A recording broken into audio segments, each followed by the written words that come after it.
Multi-solving is finding solutions to climate change that solve other problems at the same time. Sometimes those are health problems, sometimes there are social injustice, sometimes it's the need to adapt to unavoidable climate change or protect food and water sources. Whatever that intersection is, it's also an opportunity to solve two or more problems with the same budget, with the same effort and time, and it's an opportunity to widen the circle of people who are going to show up and use their political power and their voices and their passion to create change. So if we cut carbon emissions, well, sure, there might be some costs associated with that, but there's also a huge array of benefits that are not counted, not scored in the terminology that the federal government uses. They're not counted, and they can be very large.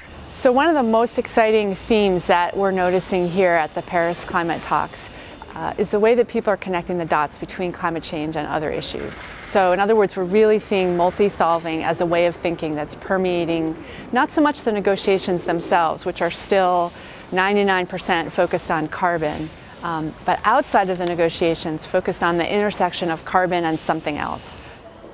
Multi-solving is also a primary driver behind the success that we do see at the Paris climate talks. 1 degree reduction in temperature increase.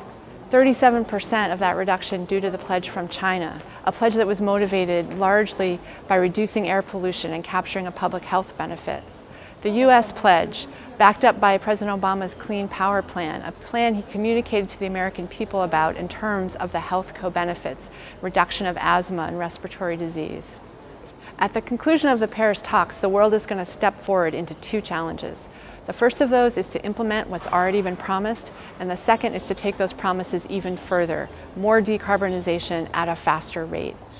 For both of those challenges, multi-solving is this huge opportunity, an opportunity to solve other problems, to bring in other constituencies, to move faster, further, by virtue of broadening our view away from just carbon to including all the multiple co-benefits of climate action. Multi-solving also has a strong ethical dimension.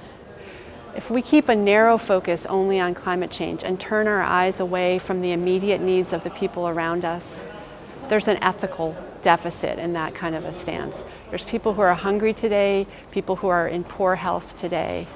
If we had to choose between addressing those short-term needs and long-term climate needs, that would be agonizing. But the truth is that there are endless opportunities before us to address both of those things at the same time. There is no ethical conflict that we need to face. If we choose the multi-solving path, we're helping the people who need help today and protecting the climate for the future. Here at Climate Interactive, we're going to keep the process going on in these negotiating halls honest. And we're going to invest in multi-solving because so many people around the world underestimate the immediacy, the scale, and the huge economic value in multi-solving and multiple benefits. Our tools and processes can really help. Finding those synergies, finding the ways to accomplish solutions to more than one problem at the same time, it's essential, it's unavoidable. People are starting to do it, and we have to get even better at it.